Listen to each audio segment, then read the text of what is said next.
Akkuma beekamu yeroo dheeraadhaaf karaa dhukkubaa ture hedduun keessan ni beektu. Dhukkubni kootis akkuma beekamu dhukkuba sukkaaraa akkasumas kalee. Namni kun Suudaanitti illee yeroo rakkoon na mudate san na dho'isuudhaaf iccitii kiyya dho'isuudhaaf nama shoora guddaa taphate. Yeroo dhiyoo keessa immoo Ogala baasitti tirokoo na dhukkubaa ture yaala fudhataan ture akka carraa ta'e amma immoo kabajamoo uummata kiyya Oromoo dhimma nama isinitti jabaadha, nama isin gatii guddaa biratti qabdan, nama akka malee isin kabajuuf isin jaallatu kana dubbachuudhaaf hin dirqama. Wanni dubbachuudhaaf dirqamuuf ammas isatu dhimma keessan irratti wareega lubbuu laatee wareega lubbuu kenni jedhaniin. Namni Assalamu alaikum warahmatullahi wabarakatuhu. Akkam jirtu nagaa jirtu namni video tan argitan share scope linkis godhaati abbaan rabbi itti laafise gargaaruu danda'a. Mubarak musammaa dhukkubsatee jira dhukkubsatee jira. Namni isa jaalatu jira ni jira, ka isa jibbus jiraachuu danda'a. Kanaaf abbaan rabbi isin laafise bira dhaabbadhaa. Ammoo wanni ani isinii dhaamu erga asii deemee biyya san dhaqee namni isa bira jiraatu baay'ee tokko murteessaadha. Namni isa jaalatu osoo jiru ka isa jibbus waan jiruuf namoota isa bira jirtan adaraa biraan deeminas eegaani. Mucaan kun imimmaan aayyoo meeqa irraa haqe osoo namni meeqa arrabsu tiiktookii kana gubbaa irratti ijoollee karaa riibiyaatti rakkatte ijoollee baqa wama fedhe iyyuu haa ta'u jechuudha. Guyyaa ana waan godhee beekaa miti, waan godhee hin beeku, anasuma irratti isa beeka.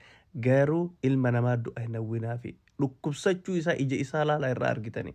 Dhugaa dubbachuuf namni akkanaan dhukkubin jiru baay'ee obse baay'ee singar halkanii guyyaa nama ija namaa afur dhaabbatu haga ulfaatuun beeytanii dhaabbate isiniif kabajaa akkanatti qabu na birattis kabajaa guddaadha qaba, gatii guddaadha qaba.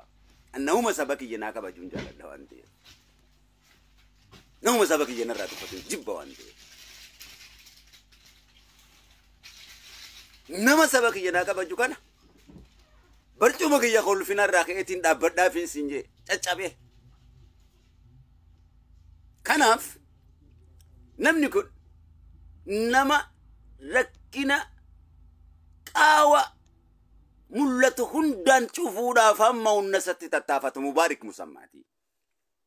Namni kun Suudaanitti illee yeroo rakkoon na mudate san na dho'isuudhaaf iccitii kiyya dho'isuudhaaf nama shoora guddaa taphate.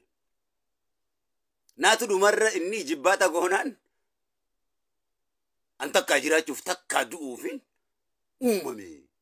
Dubbii kaayyoo kanarratti kan hin duubatti deebi'u hidhaame waan barbaadee ofide jee khattili xiyaana. Du'aa keessan hin dagatina. Wanni viidiyoo kana akka waraabu immoo na taasise buleewwan kiyya namoota hedduutu baay'ee na gaddisiise. Namoota kanaan dura wal rabsaa ture miidiyaa kanarratti Grupi adda ijaarratanii dhufanii dhiifama waliin jennee dhiifama nu godhi naan jedhanii baay'ee natti dhaga'ames. Maaliifi edaanuu ilmi namaa aguma miidiyaa irraa walirratti iyyinu malee keessoodhaan inni jibbaa walii qabu hin jiru jedhu wayii natti dhaga'ame. Walumaa galatti waa danuu baradhe. Waan ani isin gaafachuu barbaadu obboleewwan kiyya rabbii jedhaatii viidiyoo kana yondo yu suuraa kiyya irra kaa'attanii deemtu viidiyoo kana akkasiin laayik naa gootan duuti naa gootanii namoota hin dhageenye biraan naa geessan amaana rabbii maqaa rabbiitiif hin gaafadha. Viidiyoo kana wantan duuti naa gochuu keessan barbaadeef namoonni akka carraa ta'e dalagaan dalagutti si mufachiise haasaan haasa'utti ilma namaatti nan dogoggoraa waa gaariis qabaachuu kun malaa waan badaas qabaachuu kun malaa waan isin irraa jaallattanus waan isin irraa jibbittanus qabaachuu kun malaa akka carraa ta'e qalbii isin cabsee qalbiitti cabdanii jirtan na abaartanii jirtan akkasumas namoonni isin mufachiise utuu hin beekin isin mufachiise jiraattanii maqaa rabbiitiin akka dhiifama naa gootan isin gaafadha. Afootu naa jedha du'aa naa kadhaa.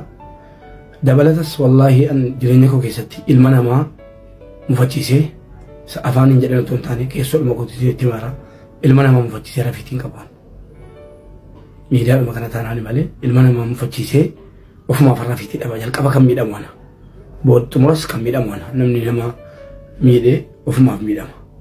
Wallahi naman itti sagalee ol kaafadhee itti yeeyyuu keessaan deemee barreessaa fi akkasiin rabbi na uumee kanaaf obboleewwan keenya yoo akka carraa ta'e gara imala eegaluufan deema yeroo dhiyoo keessatti imala imalu kana keessatti yoo akka carraa ta'e rabbi na fayyisee as na deebise rabbii kootii wanta waadaa galu isiniif illee kan ergasii caalatti arrafamaa kan ergasii caalatti abaaramaa kan ergasii caalatti qeeqamaa wallahi namoota fayyaa hin qabne namoota sagalee hin qabne sagalee akkan ta'u rabbii kootiifis isiniifis waadaan gala yoo rabbi na fayyise jechuudha yoo akka carraa ta'e immoo achuma wal dhabne akkana hin dhaqanne du'aa'ee keessaniin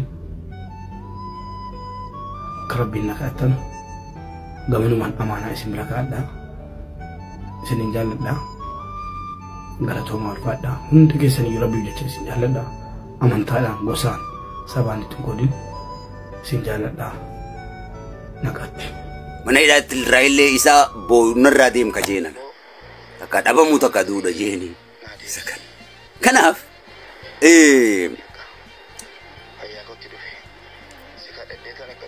dhimma nama kana biyya Turkii deemee akka yaalamu tiruu isaa irratti bishaan kuusame kanaaf yaalamuu qaba kun dhimma jajjabaa biyya Turkii keessatti nama barbaachisa waan ta'eef namoota isa tajaajilan isa simatan kabajaan ulfeessanii hanga yaalamuutti waa hundaan bira dhaabbatan hangama kiyyaan qopheessee amreedii qophaa'eetiin jira tiimeetiin jira kana gochuun biyya san keessatti waan guddaadha namoonni waan nu barbaachisuuf lammiilee biyya san irraa eegale doktoroota irraa warra fayyaata irraa eegale godhaafi qopheesseetiif hin jira isinis waan dandeessaniin bira dhaabbadha akka bira dhaabbattanis abdii guddaan isin bira qaba harki jaalala irraa fudhate deebisee isaaf jaalala kennu qaba liqii maallaqaan deebifta galata jaalalaa yoo rabbi deebise malee abbaan fedhen deebisu galata isaa rabbitu deebisa gocha isaa liqii isaa isin bira deebisa suudii yoo jettan biyya keessa yoo jettan hatta abbaan kiyya gaafa hidhamellee namni